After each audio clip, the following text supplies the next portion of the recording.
Hello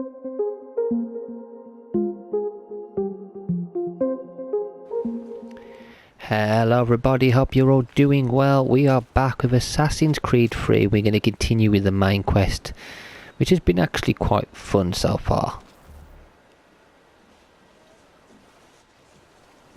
Shall we?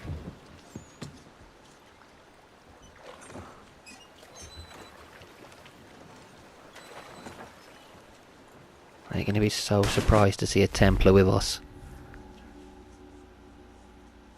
New painting is available at the manor. Okay. Naval painting.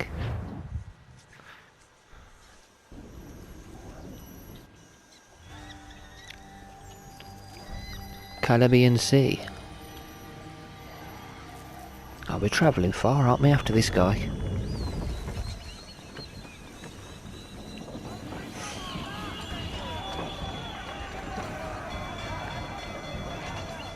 I told you this was a poor heading.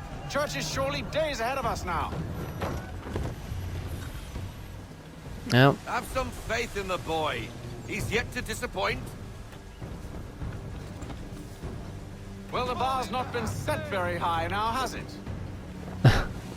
What a jerk. We are closer than you think, Father.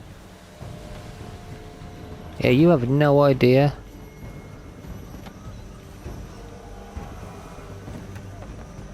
I'm not getting full sail yet until we get out of these rocks.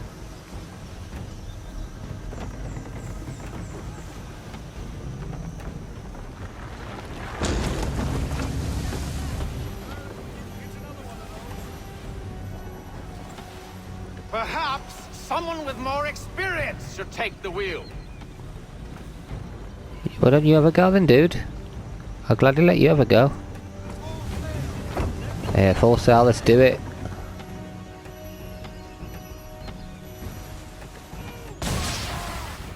Fire! There it is. Is it the welcome? Aye, and she's dropped anchor. Bring us in for a closer look, son.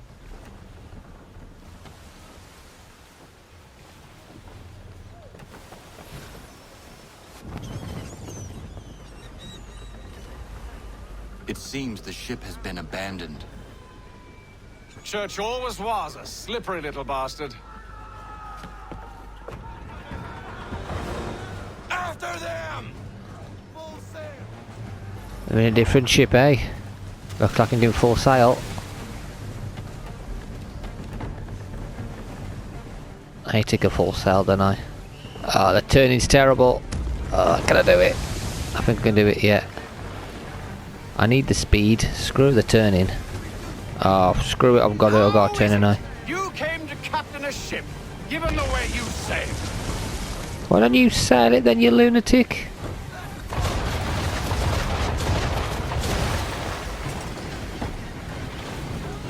Can the ship go no faster? Yes, let me full sail it.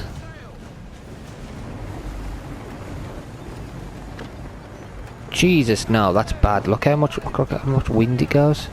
Hang on, let me just get through all these rocks. We'll be alright. How is it you came to captain a ship, given the way you sailed? Oh, Haven, give it a rest, you lunatic. We'll be alright in a bit.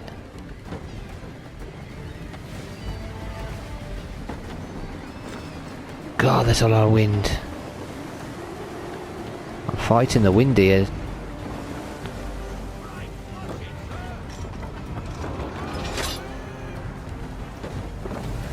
A lot of rocks in the way. Though you want him to escape. I'm trying, dude. There's lots of wind.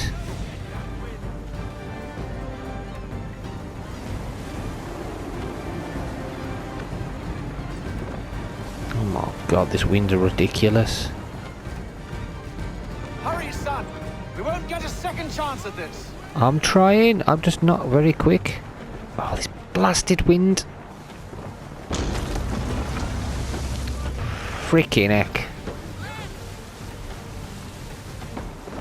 Reduce this. If you reduce this, you're not going to catch him now. I'm going to have to go this way. We're going to have to cut him off. It's alright, we're going to cut him off. I think it's the only way to do it now.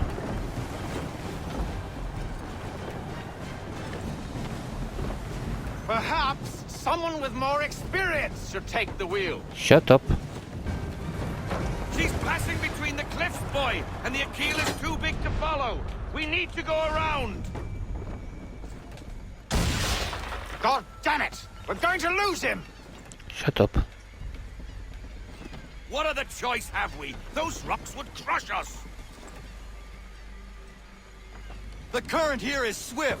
We still have a chance. Exactly.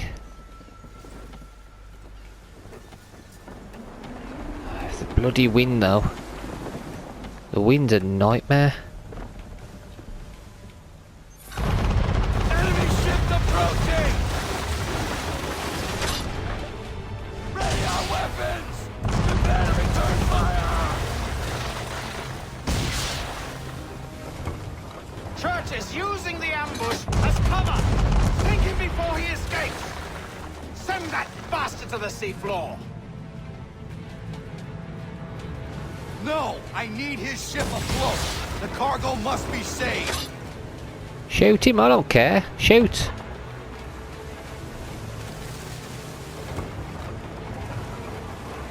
Stop him, Connor! I'm trying to do it. That's the one. Shoot!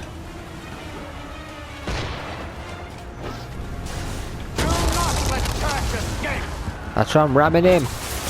Shoot him!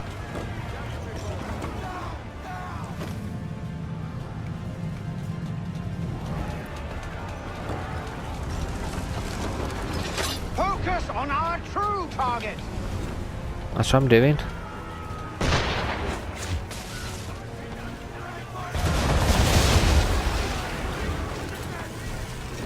You should have listened to me!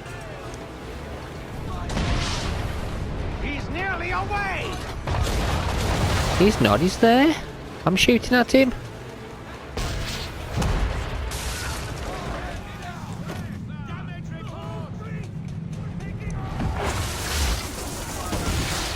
You should consider ceasing fire, or at least switching to chain shot. Oh, damn.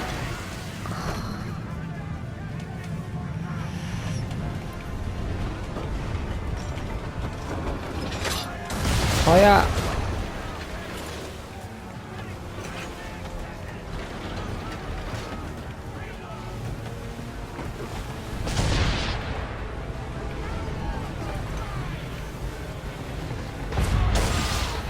Easy now, or there won't be a ship to board. Chain shot should do the trick. Okay, shoot them all. Okay, shoot everybody.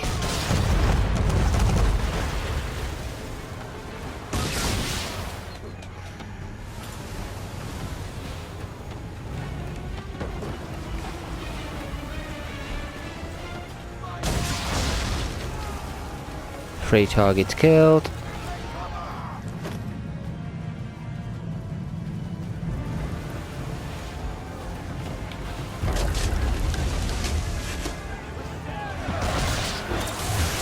So these, I've got to take these out.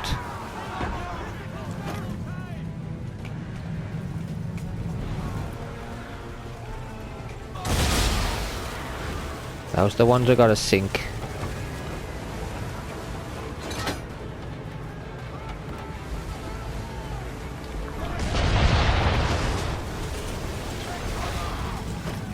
Destroy the man on Moore's West. Master, I can take that, can't I? Chain shot, Connor! Or have you decided you do want to destroy Church's ship? Chain shot.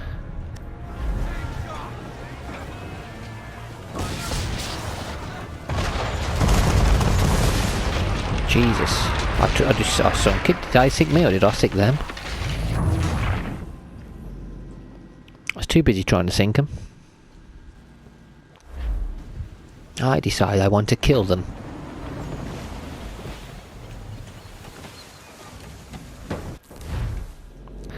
Fire cannons, fire swivel guns. Chain round shot.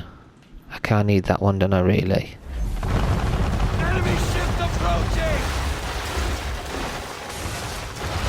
Ready our weapons! Prepare to return fire! Fire! Church is using the ambush as cover. Take him before he escapes. Send that bastard to the seafloor. Yeah, they're beating us, so I'll kill them all. No! I need his ship afloat! The cargo must be saved!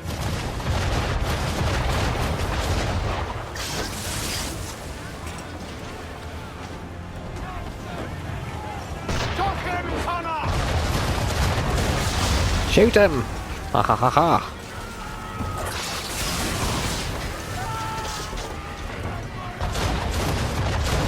Do not let Church escape.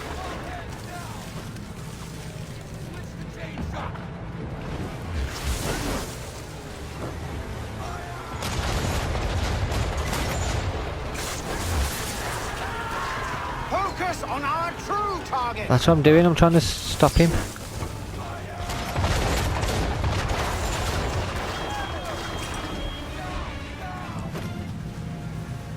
You should have listened to me. Oh, silence, you lunatic. He's nearly away. He won't be away, we'll kill him. Kill him and his silliness.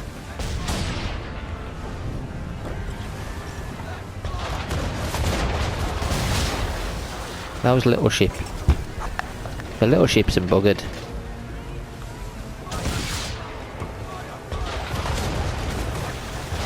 Any little ship that gets in the way. Got 2 left to destroy.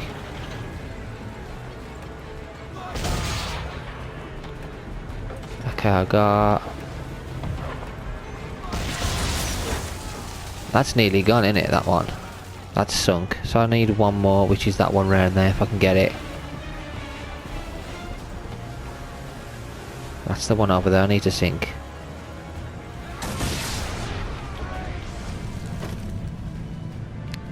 Yeah, everyone needs to duck.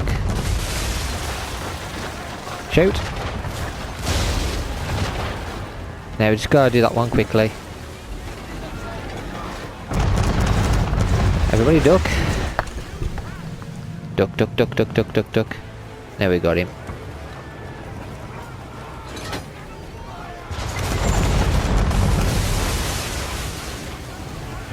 We got you, you jerk.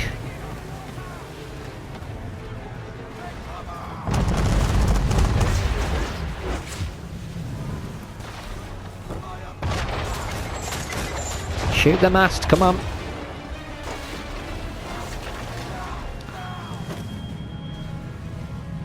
This is a bit of a battle now. Who can get who first?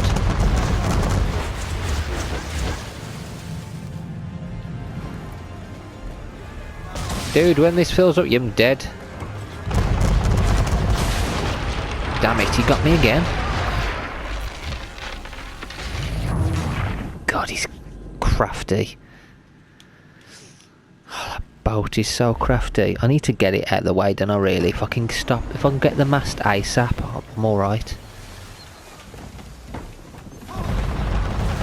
Enemy ships approaching! Ready our weapons! Prepare to return fire! What's he doing, man? Sink him! Take him before he escapes. Send that bastard to the seafloor.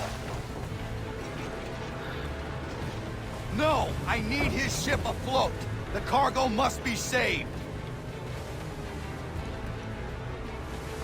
I need the speed, don't I?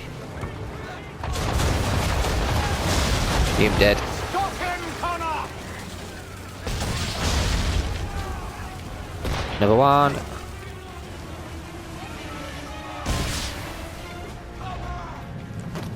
Do not let Church escape. I'm not after church at the moment, dude.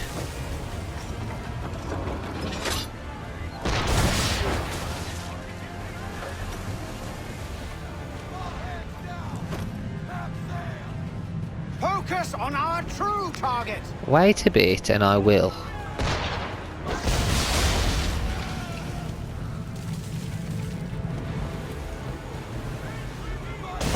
You should have listened to me.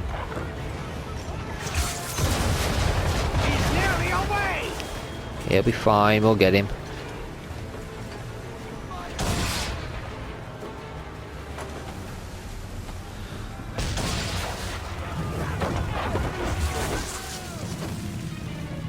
Shoot!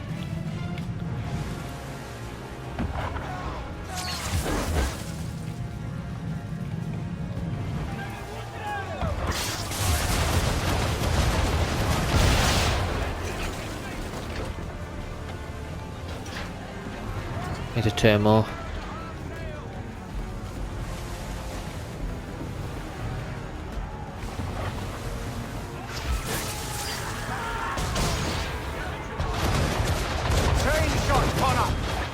Decided you do want to destroy Church's ship. Well, I'd love to chat. I'd love to be able to do it, but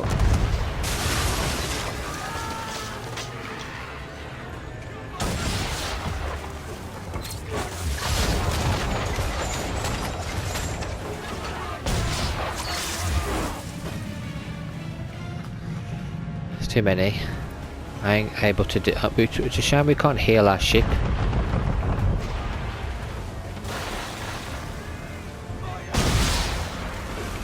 One dead. Need to sink the one as well now.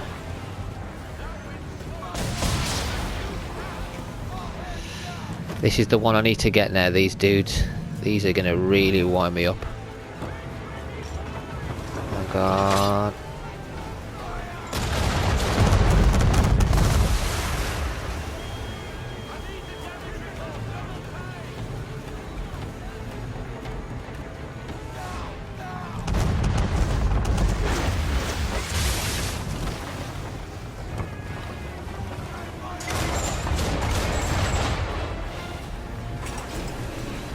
Come on.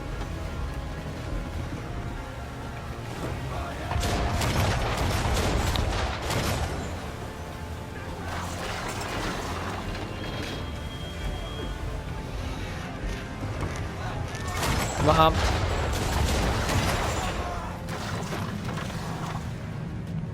Come, we nearly got him. Come on, we got him.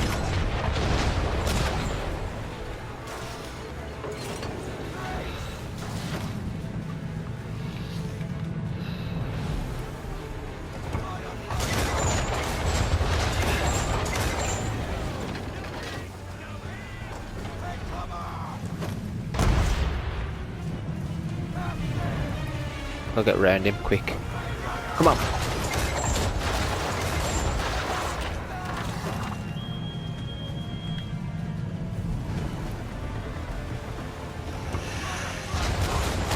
Come on.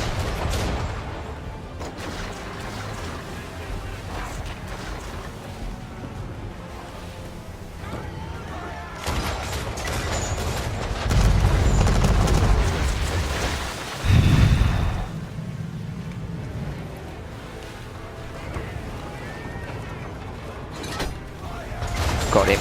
Come on. Gotcha.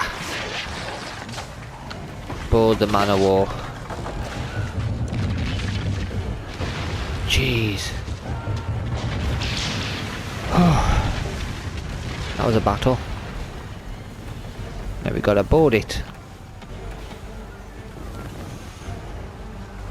Men, prepare to board! What are you doing? Ending this. Oh no, Haytham. You maniac.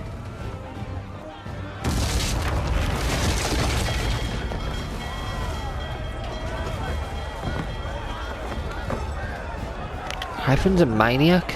Secure the ship! Hook us in! Bring Kill her him. close! To arms! To arms! Oh, this is mad. Man the swivels! Cover from the quarter deck! Oh, this is mad. High off the bow! What? Hi-ya! Oh my god, this is crazy. Yeah. Butcher him. I need to get below deck. Who knows what madness my father intends? Here you go in. Come back. That's you dead. got my axe in this. I have an axe. That's another one. Oh, I'm gonna kill everybody, eh? I have an axe and I'm gonna use it. Chop, chop, chop. I like chopping people to bits.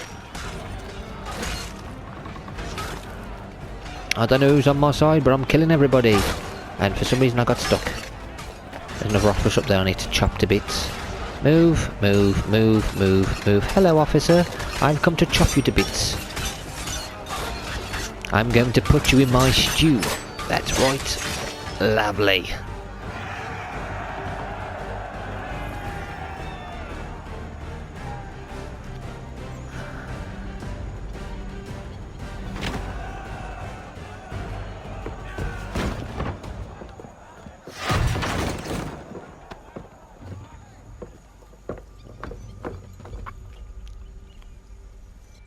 Hey, fam.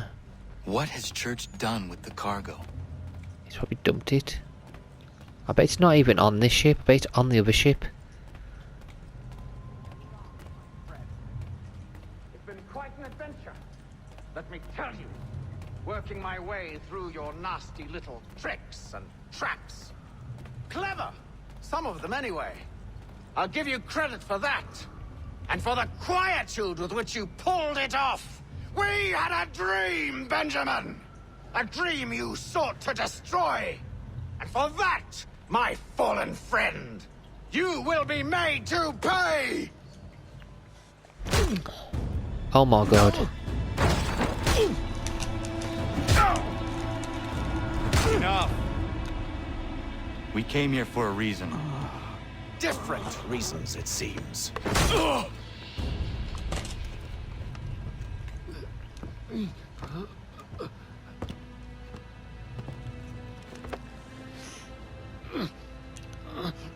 Where are the supplies you stole? Go to hell. Punch him.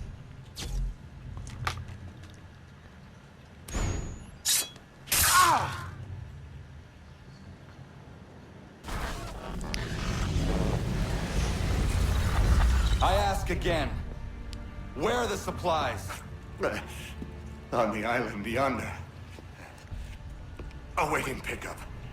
But you've no right to it. It isn't yours. No. Not mine. Those supplies are meant for men and women who believe in something bigger than themselves. Who fight and die that one day they might be free from tyranny such as yours.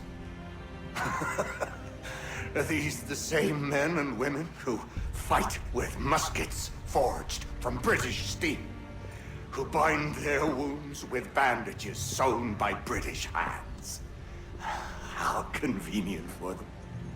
We do the work. They reap the rewards. You spin a story to excuse your crimes. As though you're the innocent one and they the thieves.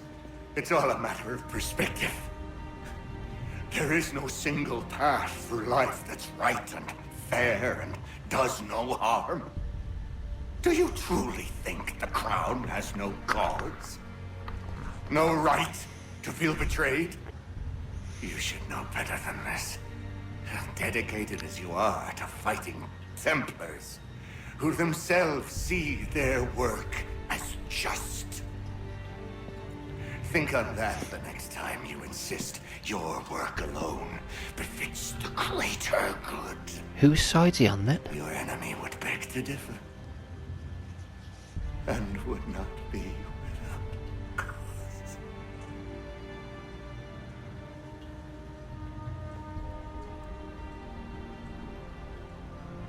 Zawanios ginaa, netiahne te kantu titokaske.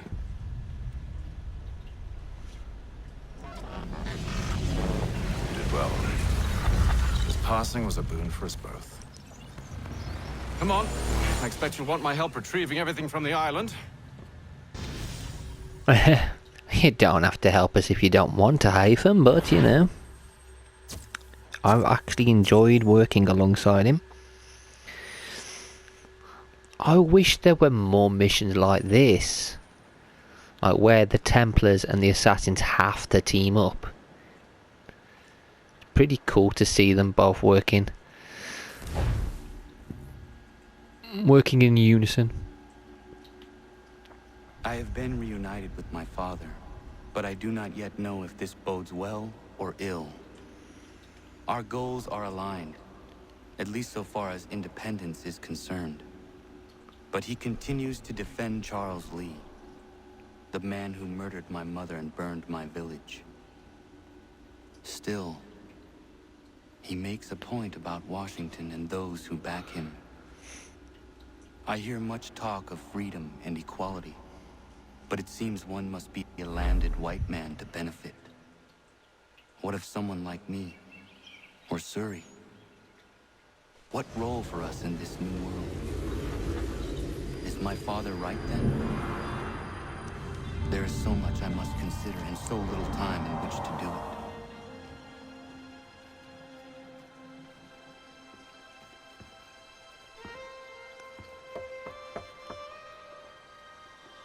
Welcome back. And how was Martinique? Achilles, I owe you an apology. It was wrong of me to say the things I did. Your words were harsh, Connor, but there was also truth there. I failed the Order, allowed the Templars to take control. But now their hold is weakened, which makes me believe there's a chance for peace. Imagine what might be accomplished if we were to unite. Why the change of heart? Where is this coming from?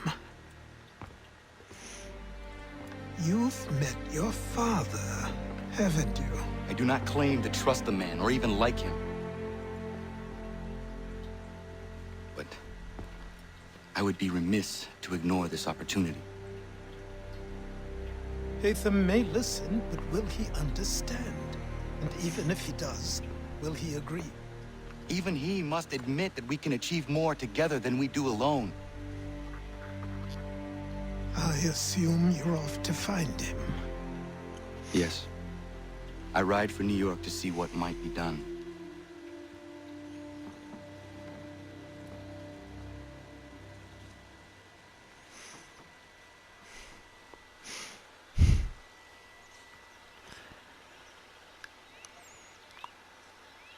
So we're actually going to try and get him to unite. That would be pretty cool if we can actually do that.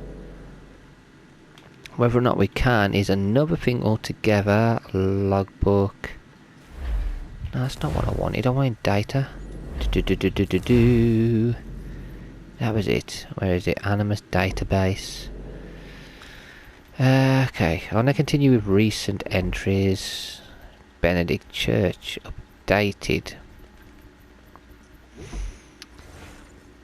Benjamin Church was a talented physician and essentially the first Surgeon General of the US Army. Church was born in Rhode Island and graduated from Harvard University in 1754, so you're meeting him here just out of college. He'll be appointed head of the medical wing of the Continental Army in 1775, but for God's sake don't tell him. It'll go straight to his head.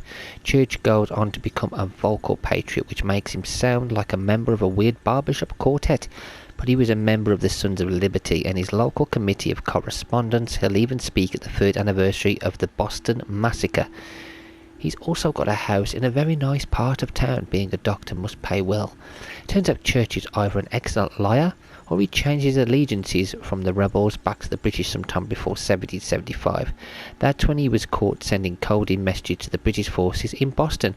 Rather than being hanged for treason, Church was simply jailed and later exiled.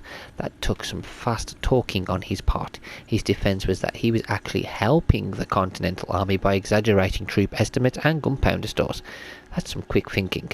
Lucky for Church, the Continental Army only ever knew about the one coded letter. More modern research has shown that he'd been ferrying papers to the British for some time, possibly to pay off some of his debts. Incidentally, his expensive mansion was seized by the newly formed American government and sold to pay off war debts, but not until after he was ransacked by angry rebels. That may seem like poetic justice, but it's somewhat unfair. At the time, Church wasn't even living there. He'd left it to his wife, he'd abandoned for another woman. Seems he made a habit of betrayal. But a catch. More on the betrayal theme. He's selling out to the British. It looks like Church turned traitor on the Templars as well. Can't decide if I think that's incredibly gutsy or terminally stupid, given how Church ended up. I'm gonna go with the latter. He sounds like someone who'd betray himself if the other him paid the first him well enough. Yeah, it doesn't seem like he's got anybody that he's gonna be friends with. Documents. What we got? Newspaper. Okay, we got all... Oh my god, we have lots of newspapers to read. Okay, Boston Tea Party. Tea chest destroyed. A most curious and remarkable event took place on Griffin's Wharf, Boston, Thursday 16th of December. An assemblage of individuals dressed in buckskin with faces painted in the fashion of Indian natives convened at the wharf and proceeded to board the Dartmouth, the Eleanor and the Beaver in orderly manner. These Indians, or perhaps known as was the general discernment of those who witnessed these events, equipped themselves with small hatchets, which they denominated as tomahawks. These ships held where their cargoes chests of tea numbering 300 to 400. The commanders of the vessels had publicly declared that if the rebels, as they were pleased to style the Bostonians, should not withdraw their opposition to the landing of the tea before the following day, they should on that day force it on shore under the cover of their cannon's mouth. Once aboard, the presumptive Indians opened the hatches and made to take out the chests of tea and threw them overboard, first cutting and splitting the chests with their tomahawks so as thoroughly to expose them to the effects of the water. In about 3 hours they had thus broken and thrown overboard every tea chest to be found in the ships. During the time they were throwing the tea overboard, there were several attempts made by some of the citizens of Boston and its vicinity to carry off small quantities of tea for their family use. To effect that object, they would watch their opportunity to snatch up a handful from the deck where it became plentiful scattered and put it into their pockets. Some of these same were met with kicks and hooting by the presumptive Indians. Earlier on this day, there was a meeting of the citizens of the country of Suffolk convened at Old South in Boston, for the purpose of consulting what measures might be considered expedient to prevent the landing of the tea, or secure the people from the collection of duty. At that meeting, no satisfactory answer was obtained after inquiries were sent to Governor Hutchinson, and Mr. Adams concluded with the observation that the meeting could do nothing further to save the country. Beyond the chests of tea, there was no damage done to any of the ships. The destroyers of the chests were seen to sweep the decks clean of tea leaves after the chests had been thrown to the sea. Paul Revere's Ride. The raising of the militia. The recent events, as tumultuous and striking as they are, cannot have earned victorious reefs had it not been for the efforts of some few riders that gave warning to the towns and raised the Minutemen to their duty. These riders, chief among them Mr. Paul Revere and Mr. William Dawes, were sent out by Dr. Joseph Warren, who had come into the knowledge of by sources undisclosed that a regiment of soldiers was to march that night to Lexington, there to arrest leaders of the Sons of Liberty, who were there spending the night. The regulars were there to continue to concord to secure various arms there hidden about, including at Barrett Farm. Dr. Warren could not risk that his message would fail to be delivered among the townships. He cleverly made fast certain of his aim, sending his message by diverse routes at once. To begin, Mr. Dawes left Boston by way of Boston Neck, using guile to pass the roadblock and continue through Roxbury in a circuitous route. Soon after, Mr. Verrier retreated, Captain pulling to light lamps in the Terror of Old North. This being the signal to Charlestown that the regulars were on the march, Riviere himself took the chance of a life to row between the prow of HMS Somerset to arrive at Charlestown himself and make the ride to Lexington directly. Riviere altered his route to evade the night patrols along the way. In the event, both riders happily arrived at Lexington to warn Samuel Adams and John Hancock of the approaching regulars, joined by Samuel Prescott. Riviere and Dawes rode on to Concord, but were confronted by soldiers on that road. Dawes lost his horse and made his way back to Lexington on foot. Prescott led his horse to a daring leap off a wall and continued on to Concord to raise the Minutemen. Riviere was captured by the patrol and threatened with his life. He only secured his freedom when the soldiers heard fire from the hills of Concord and ran to join battle. But Mr. Riviere's adventure was not yet complete. Upon return to Lexington, he was astonished to find John Hancock at the place, preparing to fight the oncoming soldiers as an officer. It fell to Riviere to dissuade Mr. Hancock that his place was not in the field. Mr. Hancock and Mr. Adams then removed themselves to a safer place, but failed to bring along a chest full of congressional papers, of which the discovery by the soldiers would cause difficulties. Mr. Revier returned to take possession of these papers before the soldiers arrived at Lexington and Concord. I think I can read a few of these. I might have time to read all of these newspaper ones before I finish this video. We'll see. Regulars confront militia, shots fired. Americans forever bear in mind the Battle of Lexington, where British troops, unmolested and unprovoked, wantonly, and in a most inhumane manner, fired upon and killed a number of our countrymen. The events, as well as can be discerned, transpired thusly. Alerted by messengers that a regiment of regulars was en route through Menotomy to destroy caches of munitions in Concord and vicinity, militia forces convened, drawing members from as far away as Sudbury, Acton, Lincoln and Bedford. The third such fort stood against the regulars on Lexington Green, just 7 miles from Concord proper. Commanded by Captain John Parker, the colony militia, numbering some few dozen of members, stood ground as a brigade under Major Pecan. Marched in column along the Concord Road. Accounts of what ensued remain confused, but militia members claim that they never fired any shot, but were fired upon by the regulars, suffering them 8 deaths and a number of wounded. Captain Parker led his men from the field, and the column of murderous regulars continued to Concord. At the town of Concord, another brigade of militia under command of Colonel James Barrett saw fit to fall back across the North Bridge as the regulars numbered a much larger force. Atop a hill, Barrett watched the regulars search for munitions and was gladdened by the addition of militia force arriving from diverse townships. In short order, Colonel Barrett discovered that he outnumbered the small force of regulars sent to secure the bridge and commenced to march upon them. Some few of these endeavoured to dislodge planks of the bridge to delay the advance of the militia, but were called off by their superiors. Volleys were exchanged and men on both sides fell, resulting in the regulars quitting the field. The larger army force concluded its fruitless search and turned towards Boston, only to meet with a series of flanking manoeuvres and attacks in formation by the militia. This force would certainly have been entirely destroyed had it not been for Brigadier Percy's arrival with reinforcements to escort them back through hails of musket balls to Charlestown. Thus have shots been fired between ourselves and our cousins from across the sea. The Rubicon has been crossed, Americans. Liberty or death, join or die. The Second Continental Congress. The Second Continental Congress, in light of the bloody events in Massachusetts. I can never say that one. A Second Continental Congress representing all 13 colonies has convened in the city of Philadelphia. The Congress will attempt to order the military situation in accord with agreement among all the colonies. It will seek as well to centre parleys with London in one place and with all colonies in unison. The Second Congress will be presided over by John Hancock of Boston, as Peyton Randolph is not in good health and cannot continue his duties from the previous such Congress. In these few months since the glorious battles at Lexington and Concord, the military effort has been ad hoc. Various militias have been driven out, Tory officials and seized royal munitions. Thereunto, the first accomplishment of the assembled representatives has been to create from the several colony militias a single continental army and to name a general to lead it. General Washington of Virginia, who saw considerable duty in the French War, is to be commander-in-chief, with Artemus Ward, Charles Lee, Philip Schuyler and Israel Putnam as majors. General Congress has also exerted himself in the mercantile interest of the 13 colonies. All American ports are now open, mooting the odious Navigation Acts.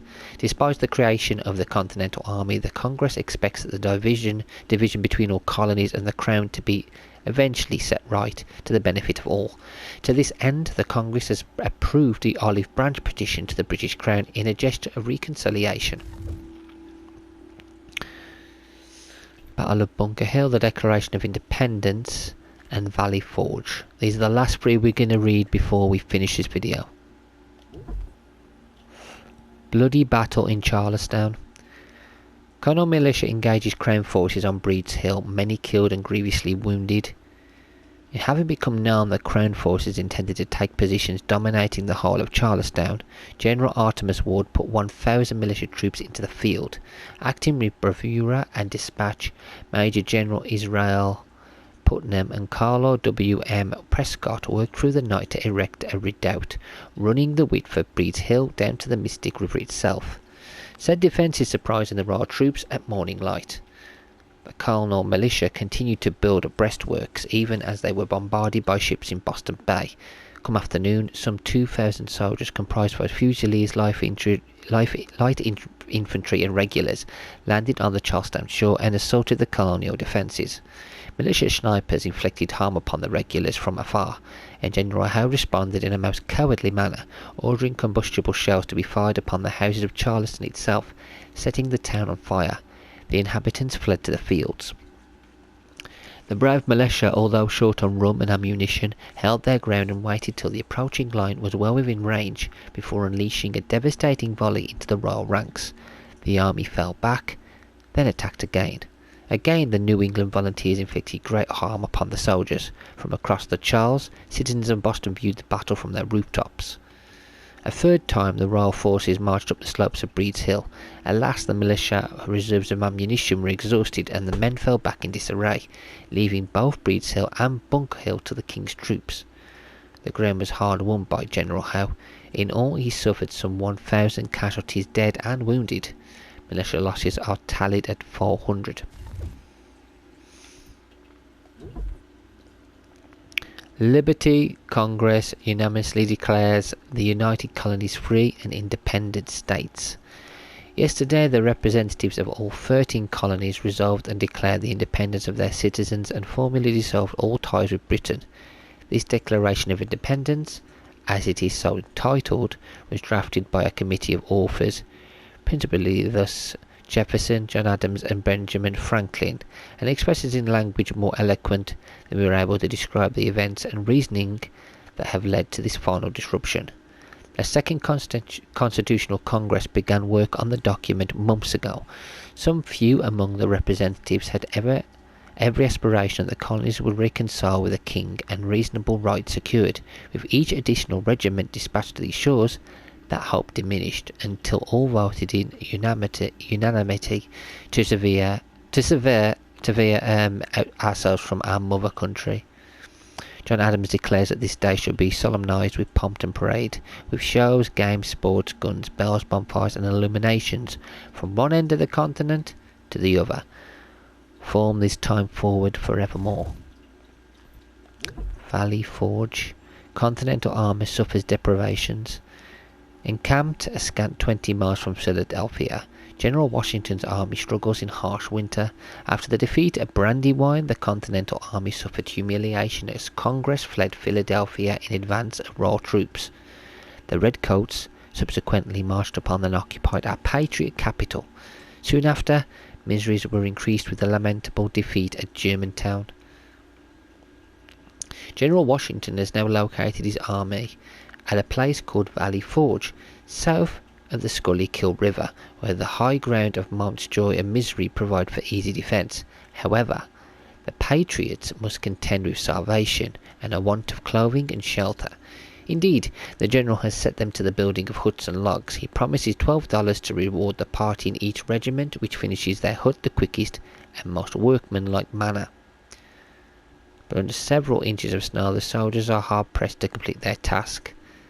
The lack of food and clothing has led to outbreak of disease, with many succumbing to dysentery and typhus. Indeed, hundreds have died among the some 11,000 troops. Only the undiminished loyalty to the cause of independence and to General Washington himself has kept them alive. The arrival of military advisor Frederick von Steuben to drill and train the men in correct formations and manoeuvres, as well as the considerable number of wives and children that have joined the camp, and who forage of food and wood, have considerably enlivened the general morale.